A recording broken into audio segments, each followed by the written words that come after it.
Oke, selamat datang di podcast Mata Persib, podcast yang akan membahas Persib secara lebih memiliki review match antara Persib melawan Persebaya dalam lanjutan BRI Liga 1 pekan ke-8 yang berakhir dengan skor 2-0 untuk kemenangan Persib. Ya, ini 3 poin yang menyenangkan gitu ya, permainan enak ditonton, memuaskan gitu ya, gol-golnya juga.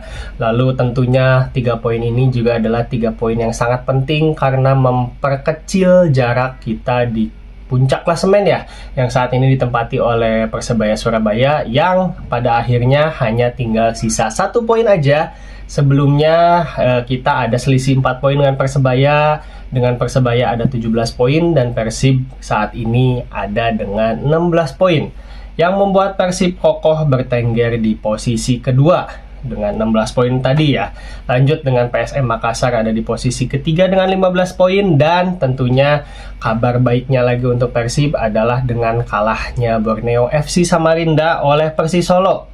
Itu yang membuat Borneo ini menelan kekalahan perdananya di liga musim ini, sekaligus membuat Persib menjadi tim yang sampai pekan ke-8 ini masih unbeaten atau belum terkalahkan gitu. Jadinya hasil yang menyenangkan ya, hasil yang terus-menerus membuat kita pendukung Persib Bandung full senyum gitu. Oke, kita bahas ya untuk pertandingan melawan Persebaya matchnya seperti apa. Tapi sebelum kita bahas lebih lanjut, jangan lupa untuk follow sosial media Mata Persib, ada Instagram, ada TikTok di @matapersib, dan jangan lupa juga untuk subscribe YouTube channel ini gitu ya. Dan jangan lupa juga untuk komen, masukin semua komentar-komentarnya, diskusi-diskusinya, kritikan-kritikannya untuk permainan Persib Bandung maupun untuk pemain-pemainnya di kolom komentar. Dan jangan lupa juga untuk share konten ini jika kamu suka dengan channel Mata Persib. Oke, kita lanjut membahas dulu dari line up ya. Nah, ini juga ada yang menarik, Persib kembali bermain dengan formasi 3-4-3 ya, formasi yang sebelumnya ditampilkan saat melawan Zhejiang di ACL.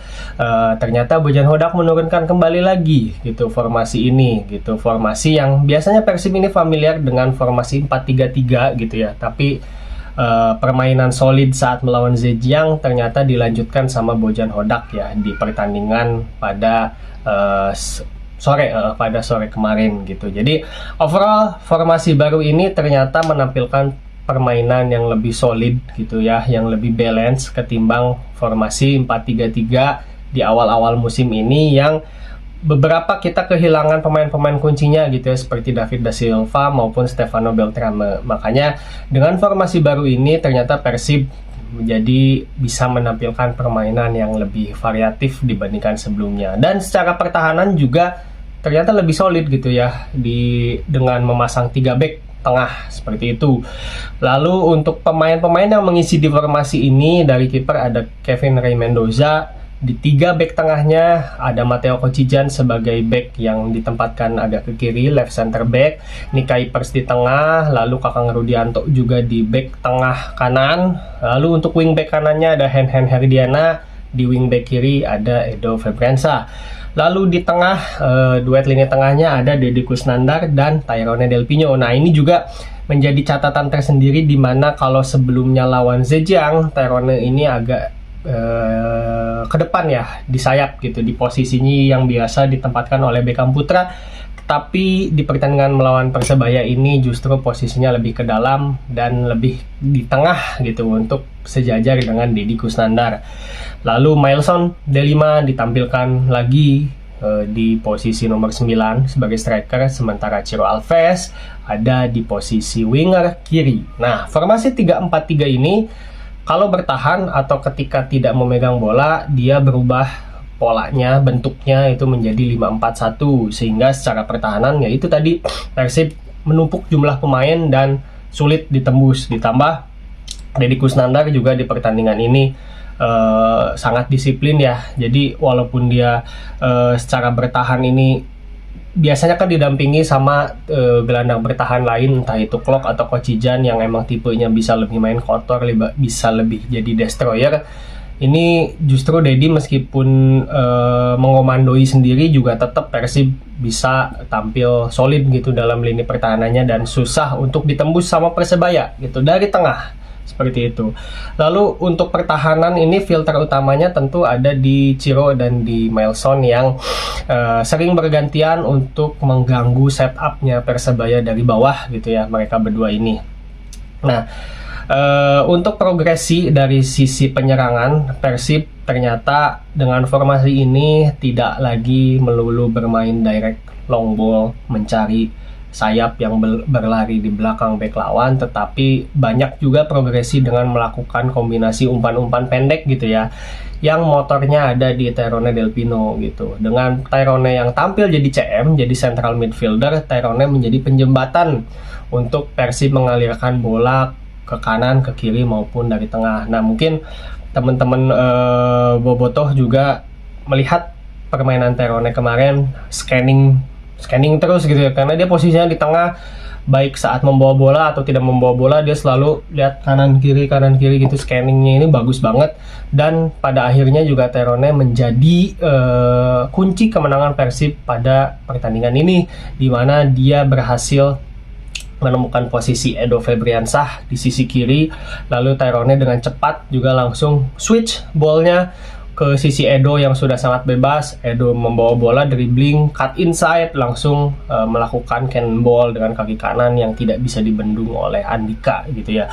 Nah, ini juga kreditnya tentu selain dari penetrasinya Edo yang top, tentu ya itu tadi pergerakan Tyrone Del Pino dan visinya dia gitu untuk mengirimkan umpan ke si Edo Febriansah gitu. Nah, sementara untuk dari Persebaya sendiri, Persebaya kita tahu dia sejauh ini bermain pragmatis ya. Dia ada di puncak klasemen dengan hanya mencetak 7 gol aja, menang itu paling hanya dengan skor 1-0 gitu ya, 2-1 dengan selisih yang tipis-tipis gitu. Dan ini juga saya melihat di kolom komentar Persebaya terjadi dua kubu ya. Kubu yang yang penting 3 poin, mau menang 1-0, mau menang berapapun yang penting 3 poin gitu. Ada juga kubu yang melemparkan kritik karena ya dengan skuad yang saat ini Persebaya seharusnya bisa tampil lebih atraktif dan bisa mencetak gol lebih banyak gitu ya. Nah, kemarin ketika menghadapi Persib yang secara pertahanan juga jauh lebih established, lebih settle, Persebaya juga kesulitan untuk bisa menembus gitu ya. Meskipun di situ sudah ada Rivera, sudah ada Bruno Moreira, dan ada Flavio Silva, tapi Persebaya sangat kesulitan untuk menembus pertahanan Persib Bandung yang berjubel gitu ya. Di tengahnya 5-4-1 itu tadi Ciro dan Beckham sering bantu jadi sejajar gitu ya untuk menutup ruang. Di belakangnya lagi masih ada 5 pemain Persib gitu yang sudah bantu pertahanan juga. Makanya sulit untuk flank-flanknya Persebaya ini, baik dari Bruno Moreira maupun dari Malik Rizaldi, untuk menembus pertahanan Persib dan melakukan sentuhan di kotak penaltinya Persib. Sehingga beberapa kali Persebaya melakukan inisiatif untuk long shoot gitu dari luar kotak penalti. Dari Muhammad Rashid itu juga melakukan long shoot, cuman yaitu karena pemain Persibnya juga zonal markingnya rapih, makanya belum jadi peluang yang bagus untuk Persebaya. Sebaliknya untuk Persib sendiri ternyata melakukan pendekatan yang hampir mirip. Pendekatan yang mana? Yaitu pendekatan yang tadi melakukan long shootnya gitu. Persib juga seperti diinstruksikan untuk banyak melakukan long shoot. Di 5 menit pertama aja Ciro Alves itu udah melakukan long shoot. Lalu golnya Edo itu tadi gitu ya, proses gol pertamanya juga terjadi karena long shoot. Dan di setelahnya juga Tyrone Del Pino melakukan long shoot gitu ya. Banyak gitu Persib melakukan percobaan-percobaan tendangan dari luar kotak penalti, yang mana ini mungkin adalah hasil evaluasi saat kemarin lawan Zhejiang ya. Lawan Zhejiang kita kan tidak mencatatkan shot on target sama sekali, bahkan shot gitu kalau nggak salah, tolong koreksi ya kalau salah. Kita tidak mencatatkan tendangan gitu ya. Jadi di pertandingan ini dievaluasi tuh sama Bojan Hodak supaya Persib jangan ragu untuk melepaskan tendangan dari luar kotak penalti, yang mana satu diantaranya adalah berbuah gol gitu, dan sisanya juga berhasil membuat Persebaya cukup terancam gitu ya. Justru ini menjadi catatan evaluasi yang cukup berhasil dari Bojan Hodak. Nah, seperti itu ya. Jadi di babak pertama Persib bermain oke, Persebaya susah menembus, dan alhamdulillah kita bisa unggul duluan dengan skor 1-0. Lalu masuk di babak kedua, skema serangan Persib masih mirip ya di babak pertama, jadi banyak melakukan overload di sisi half space gitu ya, di depan kotak penaltinya Persebaya. Jadi serangannya itu adalah mengandalkan Edo dan Hen-Hen yang underlap ke half space, lalu sayapnya agak melebar, jadi Persib seperti punya 5 pemain ketika setup serangan gitu. Ini yang membuat Persebaya cukup kerepotan. Cuman ya memang belum banyak menambah gol gitu ya dari peluang-peluang ini. Ada peluang emas, salah satunya adalah peluangnya Ferdiansyah ya, yang baru masuk di pertengahan babak kedua itu ketika Ciro mendapatkan bola, berhasil menggocek pemain Persebaya. Bola di umpan mendatar gitu ke Ferdiansyah, yang mana sebenarnya tinggal disodorkan masuk ke gawang yang sudah tidak terjaga, tapi ya mungkin Ferdi masih belum panas gitu ya, jadinya bolanya tidak terjangkau oleh Persib Bandung oleh Ferdiansyah gitu ya. Lalu catatan lainnya di pertandingan ini adalah Matteo Kocijan yang ternyata tampil lebih solid gitu ya ketika ditempatkan di bek tengah kiri. Matteo interceptnya bagus gitu ya, untuk jaga zonanya juga sangat disiplin, dan sesekali juga dia bantu build up gitu ya untuk maju, membawa bola dribbling sampai ke depan, memancing pemain-pemain Persebaya keluar dari zonanya dan berhasil mengirimkan bola ke sisi sayap yang ya tidak jarang juga tanpa penjagaan gitu ya. Memang serangan Persib tentu condong hitmapnya ke flank kiri, flank di mana di situ Ciro Alves dan Edo Febriansyah berada gitu ya, karena memang kedua pemain inilah yang eksplosivitasnya sangat diandalkan oleh Persib Bandung gitu ya. Sementara untuk di flank kanan, Hen-Hen untuk penyerangan kontribusinya kemarin masih minim, tetapi untuk pertahanan dia solid. Itu bikin Bruno Moreira cukup mati gitu ya, deadlock, sehingga di babak kedua Bruno Moreira ini ditukar tuh agak jadi ke flank kanan gitu ya. Beberapa kali Bruno muncul dari flank kanan, jadi bukan lagi ditaruh di kiri untuk cut inside gitu seperti pergerakan Bruno Moreira pada biasanya, karena dia agak susah membalikan badan gitu ketika dijaga oleh Hen-Hen, maka Bruno dipindahin ke sisi sayap kanan gitu. Nah, jadinya masih oke gitu. Jadi meskipun kritik banyak dilontarkan kepada Hen-Hen atas kontribusi serangannya, kontribusi passingnya yang masih sering salah, lepas, momentumnya banyak yang hilang ketika dia overlap, tetapi untuk defendingnya Hen-Hen kemarin top gitu ya, yang memang itulah yang kita ekspektasikan ke Hen-Hen. Jadi cukup bersyukur ketika kita memiliki dua tipe fullback yang bisa saling melengkapi ya. Meskipun Hen-Hen secara penyerangan kurang oke, tetapi di sisi kirinya Edo kemarin tampil on fire gitu. Dan ya justru momentum kita bisa unggul itu dari yang tampil di wingback gitu, di fullback benar di wingback. Salah, kalau di formasi 5 back berarti itu wingback ya gitu. Nah, oke, itu babak kedua Persib mencetak beberapa peluang, salah satunya tadi yang di miss sama Ferdiansyah. Terus Ciro juga ada peluang lagi one on one dengan Andika, tapi keburu dipotong sama back Persebaya. Lalu Tyrone Del Pino juga yang memang ada tendangan jarak jauh ketika si Andika clearance bolanya kurang oke, dia keluar dari sarangnya, dan di situ Tyrone tendangannya kurang sempurna karena sambil kepleset. Sementara gol keduanya Persib Bandung itu dicetak oleh Ciro Alves, yang mana ini dari hasil kejelian Tyrone Del Pino, lagi di posisi titik yang dia tuh ngirim umpannya mirip dengan gol pertama gitu, jadi agak ke tengah sebelah kanan gitu ya. Dia melihat kejeliannya Tyrone, melihat Ciro yang sudah berlari mencari ruang. Di situ Tyrone langsung mengirimkan umpan panjang yang sangat tepat, bolanya nyampe ke depan kakinya Ciro.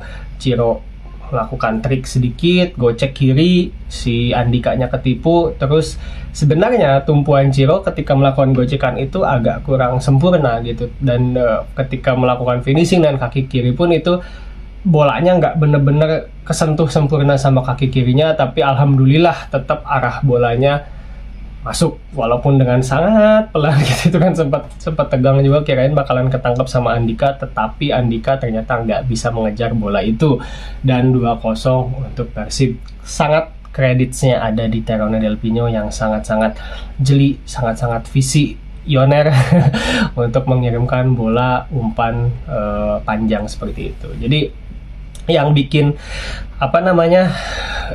salut dengan Terone di pertandingan ini adalah scanningnya dia juga yang sangat rajin ya.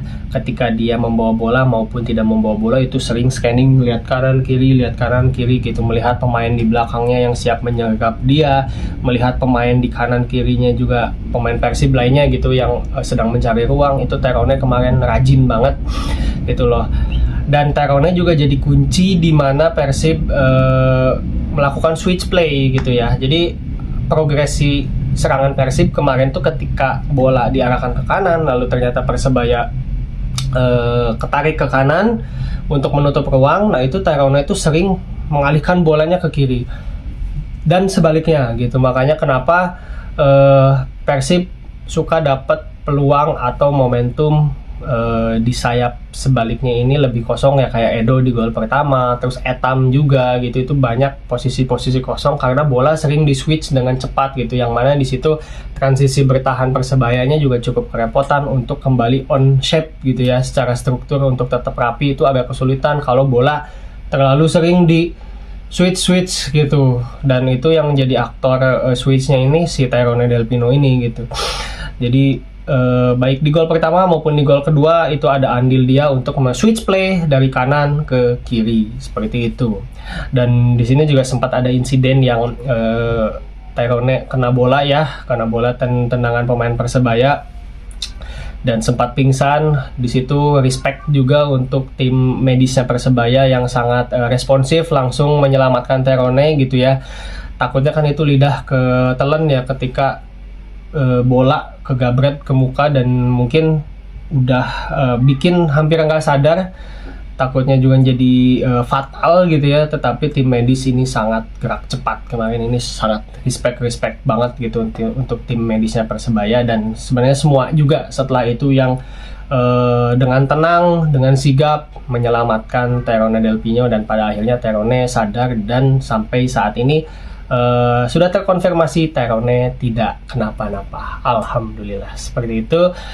Oke, di babak kedua kalau dari sisi Persebaya juga sebenarnya melakukan serangan banyak, tapi ya tidak ada peluang yang berbahaya gitu ya.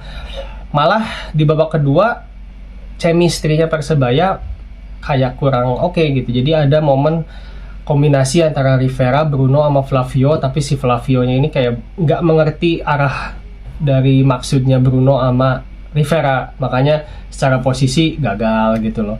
Dan beberapa kali juga tertangkap kamera Bruno kayak ngasih tahu si Flavio ya, mungkin ada kritikan juga karena dia momentum bola tuh banyak lepas di dia gitu. Tapi ada paling peluang dari Flavio itu ya salah satu tendangannya, tapi itu juga tidak terlalu membahayakan gitu sih. Jadi Persebaya bisa dibilang kemarin bermain tidak terlalu membahayakan banget ya, meskipun dia mencetak 4 shot on target. Lalu untuk possession sendiri, biasanya Persib kalah possession, tapi saat ini possession ternyata imbang di 50% gitu loh.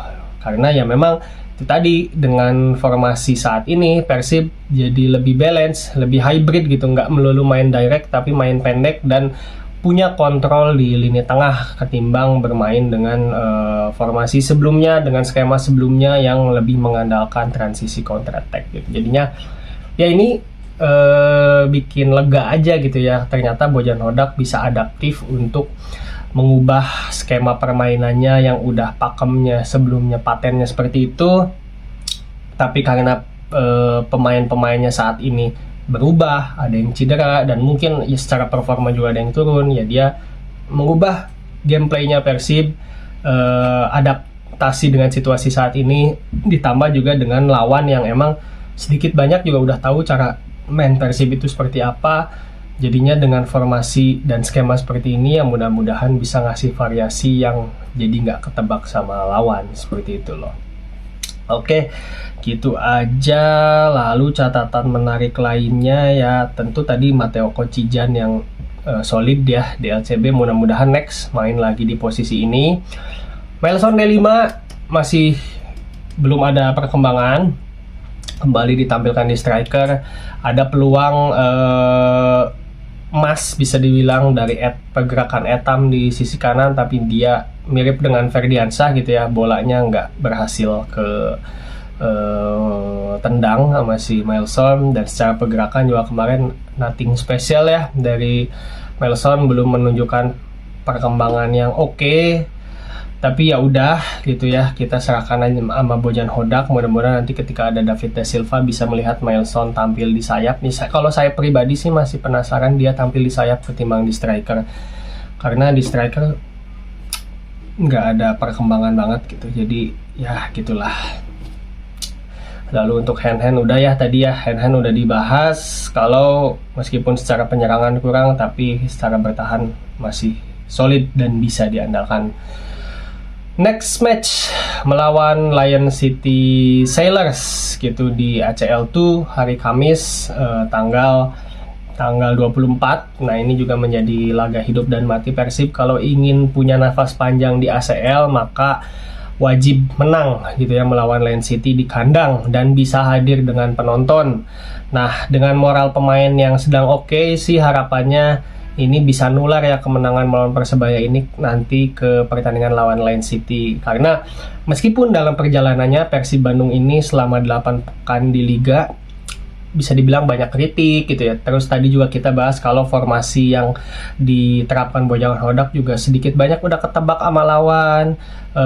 Pemain-pemain ada yang kurang perform, nggak ada David Da Silva, nggak ada Rezaldi, nggak ada Stefano yang jadi kunci pemain lalu. Tapi somehow Persib ternyata menjadi salah satu tim yang mencetak gol terbanyak di Liga, yaitu dengan 15 gol saat ini ya setelah melawan Surabaya. Jadi menjadi tim yang paling tajam gitu di ranking 1 sebagai tim yang paling produktif saat ini gitu. Meskipun tadi kita Bojan Hodak belum mempunyai winning timnya gitu, skemanya juga masih adaptif, berubah-berubah, tapi ternyata secara data kita justru oke gitu. Jadinya ini menjadi sinyal positif yang harapannya bisa menjadi bekal untuk di ACL nanti gitu.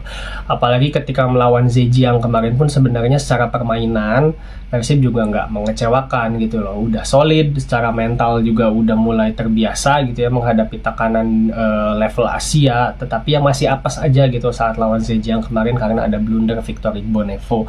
Pun dengan lawan Port FC ya gitu, lengah di menit akhir menjelang pertandingan selesai. Padahal secara permainan udah mulai oke. Ya mudah-mudahan klimaksnya nanti ketika di Lion City Persib bisa mencetak 1 gol aja dulu. Pasti kesananya udah dapet ritmenya gimana untuk mencari celah bermain di ACL itu seperti apa gitu. Karena kita tahu tim-tim di ACL solid secara taktikal gitu, solid secara struktur, disiplin, dan berbeda ya lah levelnya itu dengan tim-tim di Liga 1, kerasa banget perbedaannya gitu. Oke.